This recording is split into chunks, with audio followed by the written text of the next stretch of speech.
ក្នុងវីដេអូមួយនេះ admin មកបង្រៀនពីរបៀបតាមដានអវ៉ាន់ដែលប្រើប្រាស់សេវាដឹកអញ្ចឹងបងគ្រាន់តែចូលកន្លែងការដឹកជញ្ជូនអន្តរជាតិបន្ទាប់មកមើលខាងក្រោមហ្នឹងគឺឃើញកញ្ចប់របស់ខ្ញុំបងគ្រាន់តែចុចក្នុងហ្នឹងមកអញ្ចឹងសម្រាប់អវ៉ាន់ខាងចិនគាត់ទទួលបានហើយនឹងមានបង្ហាញជូនបងនៅកន្លែងហ្នឹងហើយបើសិនជាឆែកទៅឃើញថាត្រូវបានគេបញ្ជូនទៅក្រៅប្រទេសហ្នឹងអាហ្នឹងគឺមានន័យថាអវ៉ាន់បងហ្នឹងបានបញ្ចេញមកខ្មែរហើយ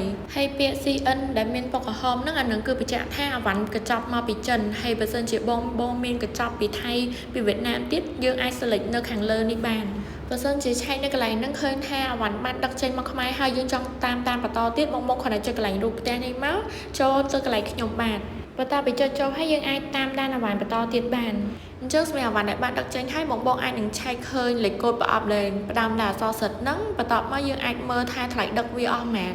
ហើយមួយទៀតបើសិនជាគេដាក់ថានៅក្នុងឃ្លាំងហ្នឹងអានឹងគឺមានន័យថាអវ៉ាន់បងហ្នឹងគឺបានមកដល់ស្រុកខ្មែរហើយបើសិនជាដាក់ថានឹងមកដល់ហ្នឹងអានឹងគឺមានន័យថាអវ៉ាន់អត់តមកដល់ទេហើយបើសិនជាអវ៉ាន់ដែលដាក់ថានៅក្នុងឃ្លាំងហ្នឹងបងអាចធ្វើការបង់ប្រាក់ថ្លៃដឹកហ្នឹងហើយយើងអាចធ្វើការស្នើដឹកឬមួយក៏ដកបាន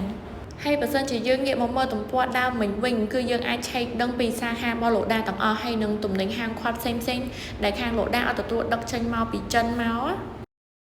ហើយបើកន្លែងដែលដាក់ថាត្រូវការបកប្រែខ្មែរហ្នឹងអានឹងគឺជាកន្លែងចុះឈ្មោះកញ្ចប់អវ៉ាន់